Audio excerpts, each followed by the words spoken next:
Hello बच्चों, सभी ठीक होंगे मैं आशा करता हूँ। अब न्यूमेरिकल 2.29 थोड़े से न्यूमेरिकल में बेटे कॉन्सेप्ट को लगाना है, सोचना है। अगर आप पहले से कॉन्सेप्ट क्लियर है तो लगा पाएंगे, लेकिन अगर लगाना चाह रहे हैं तो ज़रूर कॉन्सेप्ट पढ़ लेंगे। बेटे कैपेसिटर कई टाइप होते हैं, पहला प्लेट कैपेसिटर, सिलेंड्रिकल, स्फीरिकल। तो हम स्फीरिकल मेरे पास आया है। तो अगर मैं थोड़ी सी बात आप लोग बात कर लूँ, सिंपल कैपेसिटर की बात कर लूँ, तो आप बोलते हो सर यहाँ पे इलेक्ट्रिक फील्ड जीरो, बाहर जीरो, केवल इनसाइड इलेक्ट्रिक फील्ड पाई जाती है क्योंकि अर्थिंग है इसके बाद, इसलिए जीरो होती है। इसी को बेटे इन्होंने कैपेसिटर को बनाया। तो ये कैपेसिटर बनाया जिसकी रेडियस R2 है। अब इमेजिन करिए ये जीरो है तो हमने इलेक्ट्रिक फील्ड जीरो कर दिया। दूसरा कैपेसिटर की लाइन आई है ए। अब इसमें एयर होगा, मैं महसूस कर रहा हूं। इसकी रेडियस R1 है, लेकिन अब बेटे क्या है, अर्थिंग है। फिर इसका पोटेंशियल क्या होगा, जीरो। तो आप बताइए ये पॉजिटिव अर्थ को जाता था तो अंदर क्या पड़ता था, निगेटिव, और यहाँ क्या बनता था, पॉजिटिव। वैसे बेटे यहाँ पर नेगेटिव ले लो, यहाँ पर क्या मिलेगा आपका, पॉजिटिव। मैं नहीं कहता हूँ एनसीईआरटी गलत है, लेकिन मेरे अपने इंटरचेंज करके बनाया है, मैं अपने हिसाब से बना रहा हूँ जैसे वो कह दिया है। अब बात आती है inside electric field zero, it means R is less than R2। Outside electric field zero, it means R is greater than R1। यही बताया। बाहर चले जाएंगे जीरो हो जाएगा, अंदर हो जाएगा तभी जीरो हो जाएगा। तो मुझे इनके बीच पोटेंशियल निकालना है, इन दोनों प्लेट के बीच पोटेंशियल डिफरेंस चाहिए। तो पोटेंशियल डिफरेंस क्या है, पॉजिटिव है और क्या है, नेगेटिव है। तो स्केलर होता है, आप सिंपल जोड़ लेंगे। तो पोटेंशियल लिखेंगे बेटे, पोटेंशियल इनर स्फीयर, सब पता है, एक पॉजिटिव से होगा बेटे और दूसरा बेटा किससे, नेगेटिव से। तो के ई क्यू कॉमन ले लीजिए, यहाँ क्या बचेगा आपका 1/R2, यहाँ क्या बचेगा, माइनस हो जाएगा। के ई क्यू कॉमन फिर ले लीजिए, R1 R2 ले लीजिए, क्या बचेगा बेटा यहाँ पर, R1 माइनस R2। तो C इक्वल टू क्या पढ़े हैं, Q/B, कैपिटल Q ले लीजिए।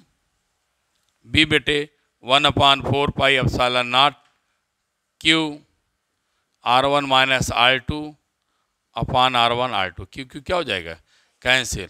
तो क्या मिलेगा, 4 पाई epsilon not R1 R2 upon क्या, R1 माइनस R2। ये आपका बेटे C की वैल्यू आ गई। ठीक। अब इसके बाद क्वेश्चन नंबर 30। क्वेश्चन नंबर 30 क्या कह रहा है, ये ध्यान देना है। क्वेश्चन नंबर 30 बेटे हमसे पूछ रहा है, क्वेश्चन नंबर 30, सपोज करिए inner radius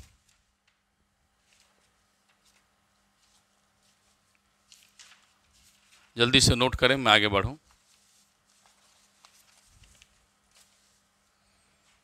inner radius, question number 30,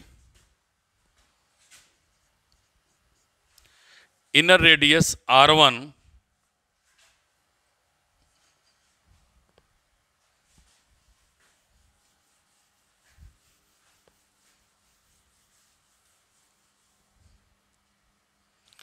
inner radius R1 0.12, R2 0.13, outer is earthing and charge Q is given 2.5 micro 10⁻⁶। हमसे पूछ रहा है बेटा, if the space between two sphere field dielectric constant K equal to 30, उसके बीच में dielectric slab रख दिया गया जहां एयर था, जिसकी वैल्यू कितनी बेटे 30 है। तो determine capacitance of capacitor and potential of inner and also compare. ठीक, तो हम लोग C इक्वल टू क्या पढ़े बेटे, 4 पाई एप्सिलॉन नॉट R1 R2 अपान क्या R1 माइनस R2। तो C इसकी वैल्यू कितना होगी 1/9 × 10⁹ बेटे डाइलेक्ट्रिक स्लैब रखा है तो K से मल्टीप्लाई कर देंगे तो कितना हुआ 30।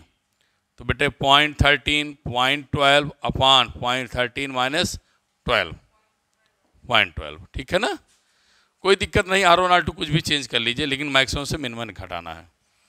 ठीक है, इसको R2 को इसको R2 मान लो, इसको R1, कोई दिक्कत नहीं है। ठीक, अब इसे सॉल्व करेंगे आप, लगभग अबाउट आएगा 5.5 10⁻⁹ C है, यूनिट क्या होगी फैरेड होगी। और दूसरे पूछा मेरा पोटेंशियल, तो B इक्वल टू क्या पढ़ा है Q/C, Q दिया 2.5 10⁻⁶, वैल्यू ऑफ C 5.5 10 क्या मिलेगा 9 -9। सॉल्व करो कितना आता है, सॉल्व कर बताओ।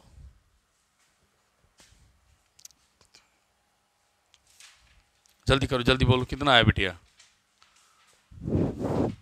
4504 वोल्ट आ जाएगा। ठीक, ये पार्ट ए हो गया, ये पार्ट आपका क्या है बी। बी पार्ट में कह रहा है बेटे, part b, comparing the capacitance of this capacitor with that of an isolated sphere of 12 centimetre, explain why the latter much is smaller. तो हम लोग बेटे अब छोटा सा और पॉइंट करें, मिटा दें इसको, हटा दें।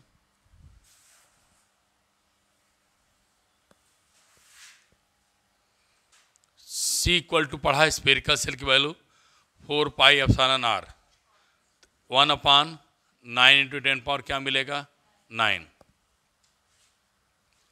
पहले की रेडियस कितनी है 0.12। ठीक, तो C की वैल्यू निकालेंगे, लगभग 1.33 10⁻⁻11 फैरेड आएगा। अब ऐसे C2 की लिखी देखिए, ये C1 मान लो, C2 1/9 10⁻9 12 लिया है बेटे, अब क्या लेंगे 13, तब हम इसको वैल्यू मिलेगी 1.33 10⁻⁻11 फैरेड। अब यहाँ देखिए कौन दोनों में कंपेयर करिए, C2 छोटा है, C1 क्या है बड़ा है। C2 छोटा है, C1 क्या है बड़ा है। तो इसका मतलब हुआ बेटे कि कैपेसिटी कैसे इंक्रीज कर जाती है, दो तरीके से। कैसे बेटे, डाइलेक्ट्रिक स्लैब, डाइलेक्ट्रिक स्लैब रख दिया जाए तब बढ़ जाती है। दूसरी, सेकंड प्लेट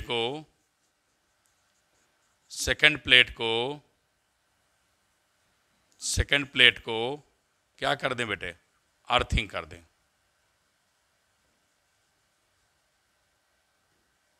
सेकंड प्लेट को अर्थिंग कर दें तब उसकी कैपेसिटी क्या की जाती है, इंक्रीज की जा सकती है।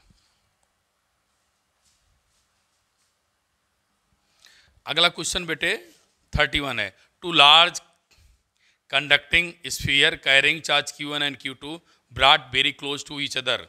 If the magnitude of electrostatic force between exactly Q1 Q2 upon R between them, तो आपको बताना है कि अगर उनको बहुत पास ला दिया जाए, दो चार्ज हैं बेटे, दो चार्ज क्या लिखा है, दो कंडक्टर्स हैं, पहले पे चार्ज क्या है Q1, दूसरे पे क्या है बेटे Q2, सेपरेट डिस्टेंस क्या है R। तो कह रहा है is the magnitude of electrostatic force between exactly this Q1 Q2 1/r², क्या उनको हम पास लाएंगे तो वैलिड होंगे, बहुत पास लाने पर वैलिड होंगे, नहीं वैलिड होंगे।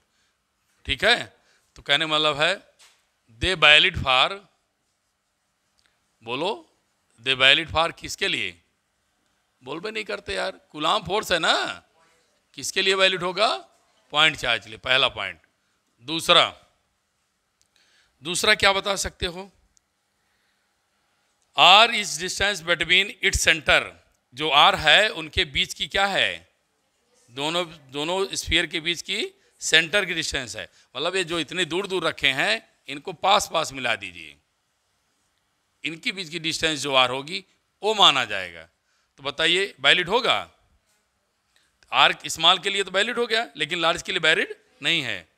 Not valid for large distance, क्योंकि आपने पढ़ा 10⁻⁻15 से लेस होता है ना वैल्यू। दूसरा, इस Coulomb law is involve 1/r3? No. Coulomb's law में कहाँ 1/3 इन्वॉल्व होता है? बोलो आगे। A test charge release at rest at a point in electrostatic configuration will travel along the line passing through that point. क्या बोलो? it travel, क्या it will it travel along the field line passing through the point? हाँ, तभी पास करेगा जब electric field lines क्या हो? बोलो बेटा, यूनिफॉर्म हो। कैसी हो? यूनिफॉर्म इलेक्ट्रिक फील्ड लाइंस हो, तब कोई चार्ज छोड़ दिया जाए तो कैसे चलेगा? स्ट्रेट लाइन चलेगा। कैसे चलेगा? बोलो, स्ट्रेट लाइन चलेगा। अब आइए ए बी सी, अब आइए डी क्या रहा है? What is work done electric field in circular complete orbit of the electron, what will be orbit in elliptical? भैया जब एक क्लोज कर लेगा तो वर्कडन क्या मिलेगा? बोलो, वर्कडन क्या मिलेगा? जीरो। क्लोज लूप पे चल जाएगा तो वर्कडन जीरो हो जाएगा, क्योंकि पोटेंशियल डिफरेंस जीरो, क्योंकि रेडियस सेम, चार्ज सेम, सब सेम हो जाएगा। आर सेम हो जाएगा, आर सेम हो जाएगा तो पोटेंशियल डिफरेंस क्या मिलेगा? जीरो। अगला बेटा A B C d e पाइए। We know that electric field discontinuous across the surface of charge conductor, is electric potential also discontinuous? Is electric potential also discontinuous? क्या electric potential also भी discontinuous होगा? बोलिए।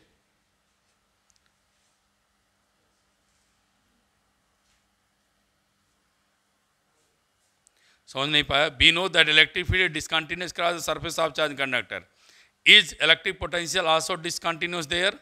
No, क्योंकि कोई single charge जो है बेटे वह पोटेंशियल रखता है। कैसे? अगर पैरेलल प्लेट कैपेसिटर की बात करें तो पॉजिटिव होता है, दूसरा क्या होता है? नेगेटिव। अगर बेटे पॉजिटिव को रखिए और इसको कहाँ ले चली जाइए? इन्फिनिटी पे, तो सिंगल चार्ज क्या करता है बेटा? पोटेंशियल करता है। पोटेंशियल क्या करता है? देता है। तो सिंगल चार्ज कैपेसिटर पोटेंशियल देता है बेटा। लिख सकते हैं ए सिंगल चार्ज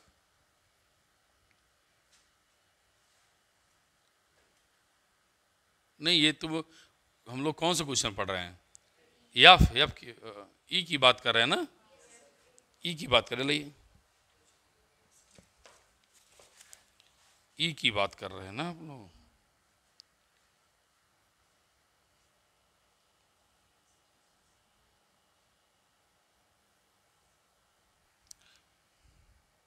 अच्छा ठीक, गलत हो गया। गलत मीन्स हम आगे बढ़ गए, ये क्वेश्चन छोड़ गए, ये छूट गया ना। बोलो, ये तो ई है ना बेटा, लिखा है what is meaning of giving capacitor of single conductor. तो सिंगल कंडक्टर की मीनिंग क्या है कि बेटे कैपेसिटर, पैरेलल प्लेट कैपेसिटर में सिंगल चार्ज भी कैपेसिटर की तरह बिहेवियर करेगा। नहीं समझ पाए? बोलो, ए एफ है क्वेश्चन नंबर एफ। ई मैं बता रहा हूँ, छूट गया तो फिर से बता दूँ। ये बेटे दो कंडक्टिंग प्लेट हैं, ये कैपेसिटर जैसे भी बिहेवियर करती हैं। अगर आप एक को कंडक्टर को रखें, दूसरे को इनफाइनाइट पर प्लेस कर दें, तो सिंगल चार्ज क्या करता है? बोलो, सिंगल चार्ज क्या बेटे? कैपेसिटर की तरह व्यू करता है, दिखाई देता है, क्योंकि दे हैव अ पोटेंशियल। लिख लो, सिंगल चार्ज में भी व्यूड एज ए कैपेसिटर। और सिंगल चार्ज मिटा दें इसको।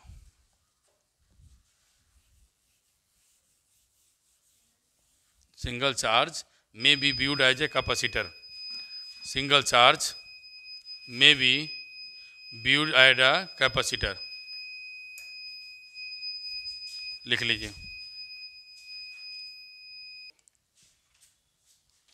तो कहने मतलब बेटा कैपेसिटर की अगर एक प्लेट को यहाँ से हटा दें, इनफाइनाइट प्लेट चले जाएं, तो सिंगल कंडक्टर भी पोटेंशियल रखेगा और कैपेसिटर होगा। क्यों? स्फेरिकल सेल तो सिंगल होती है। बोलो, सिंगल प्लेट से पोटेंशियल निकाला जाता है। एक कौन सा पॉइंट छूट गया था बेटा? ई में क्या कर रहा है? We know that electric field is discontinuous across the surface of charge conductor, is potential also discontinuous? Yes, potential भी इसको क्या होगा बेटा? डिसकंटिन्यूअस भी होगा। जब इलेक्ट्रिक फील्ड ही नहीं होगी तो पोटेंशियल कैसे होगा?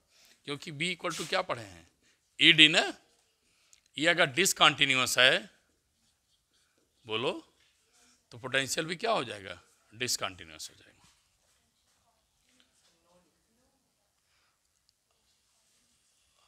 अच्छा, ये कर रहा है इलेक्ट्रिक फील्ड डिसकंटिन्यूअस है ना, बोलिए, तो पोटेंशियल जीरो होगा बेटा। पोटेंशियल क्या हो जाएगा? जीरो हो गया। अब आइए अगला क्वेश्चन देखिए, क्वेश्चन नंबर 32। क्वेश्चन नंबर 32, एक स्फीरिकल सेल है के बाद अब आ गया सिलेंड्रिकल सेल ना। क्या है बेटा? आपकी सिलेंड्रिकल सेल है। अब सिलेंड्रिकल सेल में पढ़िए क्या लिखा है। अब सिलेंड्रिकल सेल है को एक्सियल। अब इसका भी डेरिवेशन कर दिया जाए कि डायरेक्ट वैसे लिख दे फॉर्मूला बेटा? बोलो बोलो, जल्दी बोलो। डेरिवेशन कर दें, ठीक।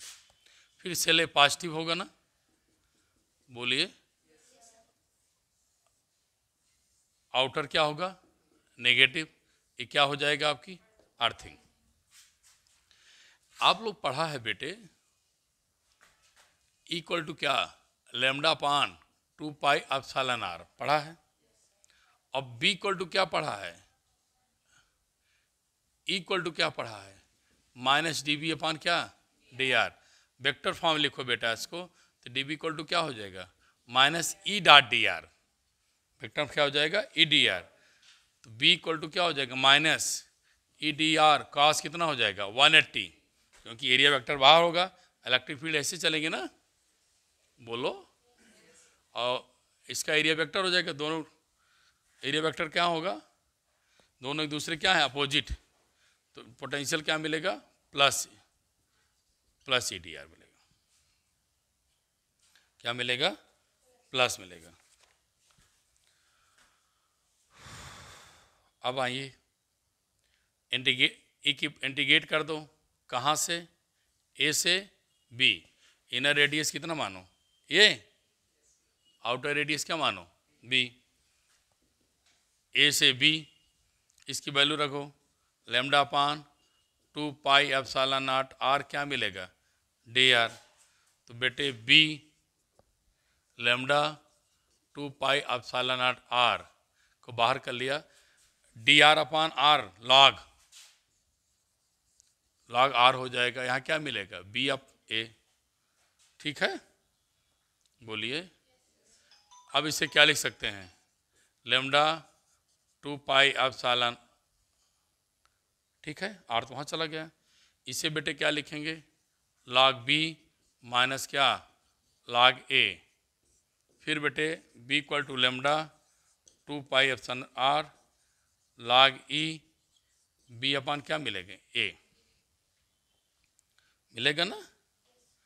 अब आप क्या करेंगे? आगे अभी पूरा नहीं हुआ बेटे।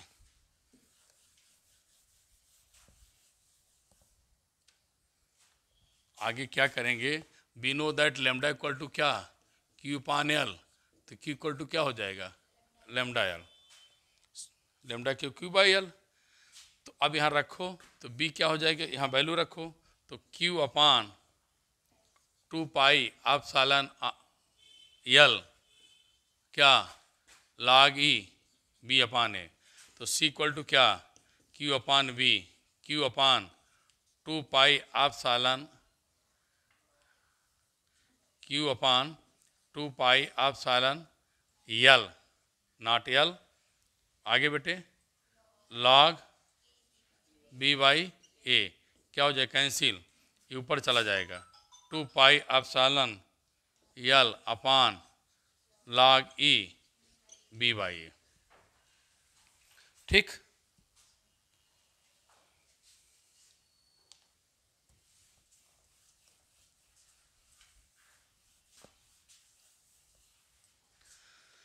अब न्यूमेरिकल के लिए फार्मूला क्या निकाला आपने, न्यूमेरिकल के लिए फार्मूला क्या निकाला, क्या निकाला फार्मूला बेटा, 2 पाई बोलो L upon log e B by A.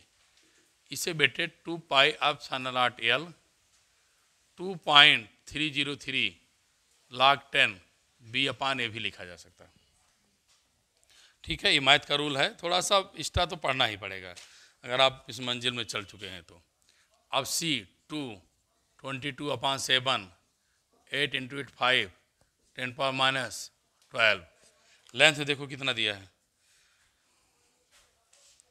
Length दिया है 15 सेंटीमीटर, तो 15 इंटू 10 पावर क्या हो जाएगा -2 2.303 log 10 रेडियस 1.5 अपान 1.4 किसमें सेंटीमीटर में है, 10 पावर -2 10 पावर क्या -2।